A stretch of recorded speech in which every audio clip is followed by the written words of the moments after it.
Hi friends, welcome back to Nessa's Nook. I know you're thinking today I don't ever change my shirt. However, I'm just doing a whole bunch of videos in one day like I always try to do. Now, my brother-in-law is over here, and one of the things he did request is he wanted some Salisbury steak. Okay, I usually make up my Salisbury steak and I put it in the freezer. But one of the times we did try it, we actually did put it in the freeze dryer. That turned out perfect. I've sent these over to Melanie at a Godly Home, and she makes all sorts of things with them. I think I'm almost out. I think this is the last of them. So I'm going to, when hamburger goes back on sale, I'm going to have to do up a whole bunch of batches. Now, I don't know really how long the hamburger stuff is supposed to go before it goes rancid. I keep it, in the jar with the oxygen absorber and things like that. But most of the hamburger stuff I have, it gets used up very fast. So I'll bring it down here and show you what I have. So I have a few meatballs. I'll put another one in there. And then I have a couple of the patties themselves.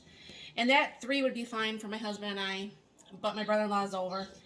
And somehow he likes my cooking. I don't get it. So what we're going to do is I'm going to put some water in both of these. And I'm going to go ahead and soak these and bring these back because these are raw. So I want to be able to cook them, and we'll cook them in some gravy and stuff. And we'll get that right done here. I'll be right back. I'm going to add some water. Okay, with my freeze-dried stuff, I don't do what everybody else does. Now, if it's like eggs or cheese or something that you need to mix exact quantities 1-to-1, then I do that. But what I usually just do is I just put more than enough water. And yes, I put green pepper, onions, and oatmeal in my things instead of eggs. And I will just go ahead and keep flipping these, making sure that all these get all nice and brought back up, which they're really almost there. I mean, for just putting just the water on just right now. Probably within a half an hour, these should be done enough to go ahead and get cooked. And I'll bring you back when that process is ready to start. All right, so I'm going to go ahead and use the brown gravy packages. I found a whole bunch of them, and I need to get these used up. So I have 4 cups of water started in here.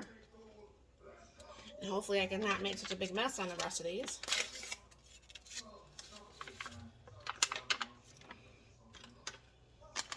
And what I'll be doing is dropping the mushrooms and the meat actually in here once the gravy is cooked. And I'll just be doing some mashed potatoes and some a vegetable. I don't know what kind of vegetable yet.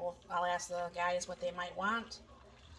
And meanwhile, I'll get this gravy started and I'll get thickened and I'll be right back. Alright, so the gravy's done, so I'm going to go ahead and throw in the mushrooms. Just might as well use up the rest of that was in that jar.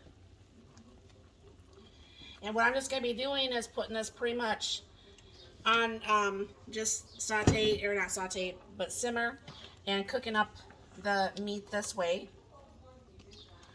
And I have to break some of that big piece down right there. That's probably that piece that got really wet. So I'm going to go ahead and turn this down even further. And the meat, like it does when you actually thaw out stuff, it does turn a different color. And I'll slowly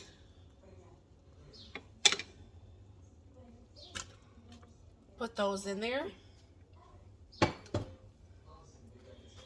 And then put the patties in there. And just make sure everything's like in the gravy. And try not to move that around too much so it doesn't break up the